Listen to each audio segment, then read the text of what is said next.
కొట్టమేంటి?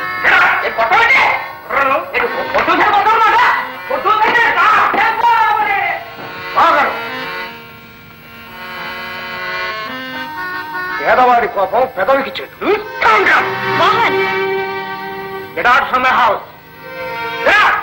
బయటికి పోవలసింది తమరు.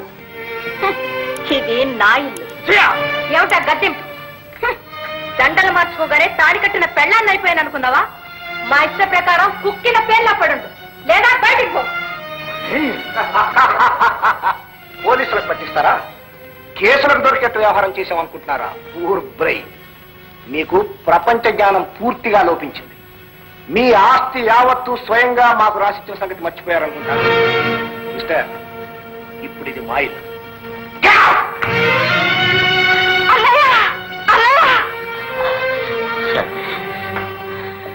ఇక ఈ ఇంట్లో మనకు స్థానం లేదు. వెళదాం పదమ్మా.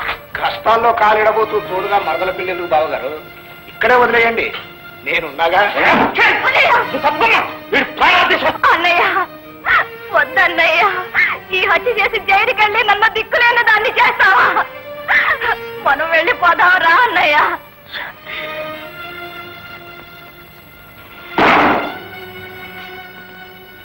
నీచుడా, ఏనాటికైనా నీ అంతు చూస్తాను. ఇంపాసిబుల్ బావగారు.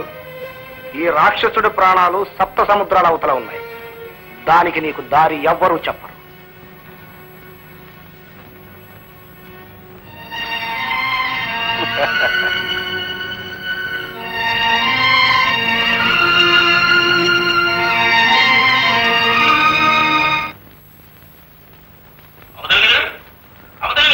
ఎవరు? ఏం మరొక ఫిగర్ చూపిద్దాం అనుకున్నారా? చూపిస్తాం. ఇప్పుడు ఫిగర్ కోసం రాలేదు, నిజం కోసం వచ్చా. అసలు మనకు తెలియదు. అది మీకు తెలియదు, నాకు ఎప్పుడు లేదు. అది ఎలా తక్కించాలో కూడా నాకు తెలుసు. ఆ విజయం, ఆ శంకరం చెప్పు. తెలియదా? మర్యాద ఏం చెప్పు.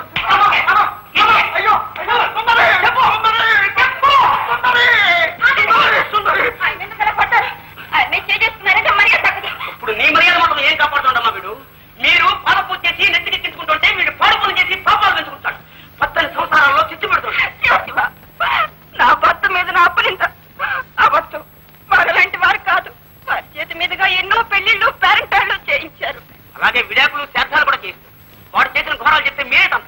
చెప్పండి, ఏం చేశారు? చెప్పడానికి ఉంది. డబ్బు కోసం మోహన్కి విజయం అంతగట్టారు. నిజానికి వాళ్ళు ఎవరు కూడా నాకు తెలియదు. తెలీదా? ఎంత అన్యాయం! మీరు ఇలాంటి వారిని కల్లో కూడా అనుకోలేదు. వెళ్ళండి, వెళ్ళి చేసిన పని దిద్దుకురండి. అలాగే నాకు సిగ్గుగా ఉంది. సిగ్గా? కొట్టకండి. అప్పుడు రేని సిగ్గు ఇప్పుడు నడు. నీ అంతూ వాళ్ళ సంతు తెలుసా? వెళ్తారా నన్నే బాగాలన్న చెప్పి కృష్ణ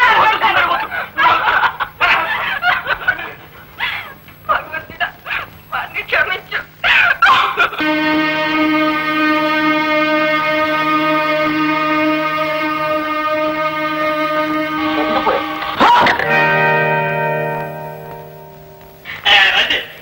అయ్యా, ఇది గది రోజుకి 300 రూపాయలు అది. ధర్మసత్రానికి అడ్డేమిటండి? అదే మరి తమరు అన్నట్లు ఇది ఒకప్పుడు ధర్మసత్రమే, కానీ రోజులు మారే.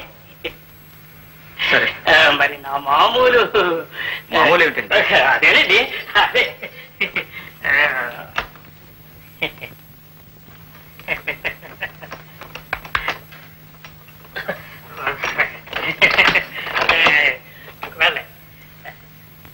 బాబు, అయితే ఈ అమ్మాయి తమ చెల్లిలేని మాట. పెద్దవాళ్ళు ఎవరు లేకుండా. అదంతా మీకు అనవసరం. అడ్డడిగారు, తీసుకెళ్ళండి. చేస్తాం చేస్తాం.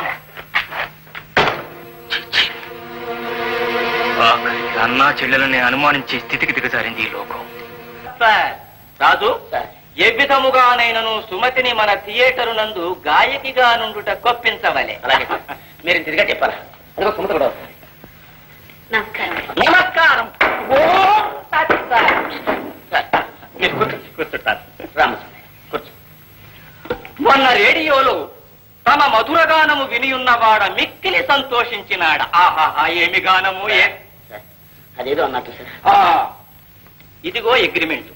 తస్మదీయ దస్కతు చేయవలే.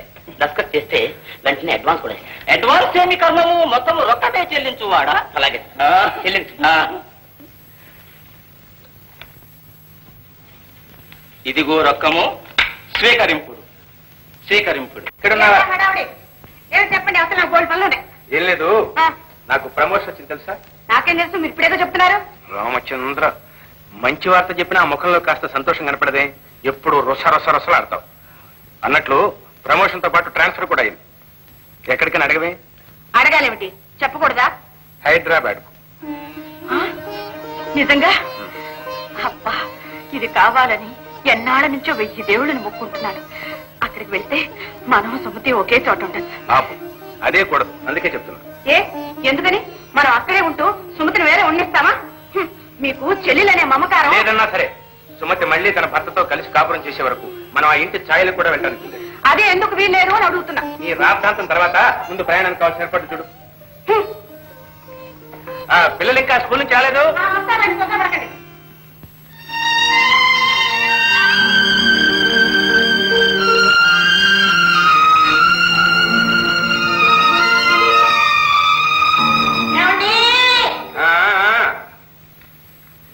ఏమిటి ఇక్కడ ఇలాగ కూర్చున్నారు? ఏమిటి హడావిడి? సినిమాకి ఉన్న ప్రయాణమా? సినిమా లేదు, సింగనాదం లేదు. ముందు ఆ పుస్తకం పట్టి పారండి. ఎక్కడికో చెప్పు మరి.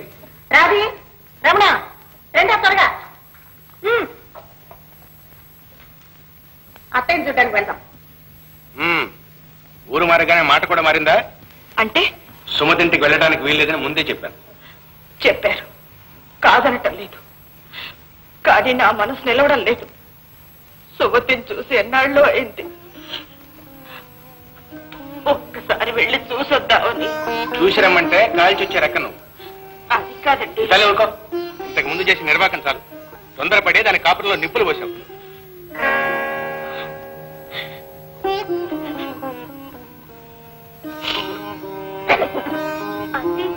తప్పేంటి నాన్నగారు? రాధి, నువ్వు చిన్నపిల్లవు, నీకేం తెలియదు, ఊరుకో. దుర్గా, మరొకసారి చెప్తున్నాను, ఈ ఇంటి మీద కాకి ఆ ఇంటి మీద వాడటానికి వీల్లేదు. ఏమండి, ఈ ఒక్కసారి లేదు, అరసారి లేదు. అనవసరంగా విసిగించి నా ప్రాణం తీకు.